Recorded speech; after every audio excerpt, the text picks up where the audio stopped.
दरम्यान निवडणुकीमध्ये सत्ता आणि पैशांचा गैरवापर केल्याचा आरोप शरद पवारांनी केलाय। त्याची आकडेवारी जी आलेली आहे शेवटच्या 2 तासाची ती धक्कादायक अशा प्रकारची आहे। बाळासाहेब थोरात जे बोलले ते एकटे बाळासाहेब नाही अशी माहिती अनेकांनी दिली, आधारासह दिली आणि त्याचा विचार हा करावा लागेल।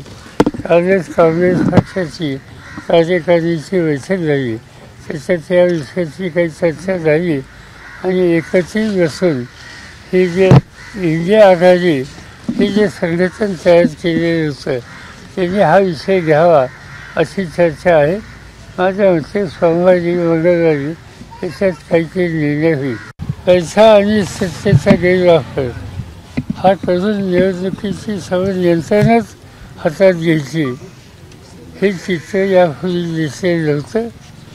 ते यावेळी महाराष्ट्रात बघायला मिळालं आणि त्याचा परिणाम लोकांची अस्वस्थता वाढलेली आहे।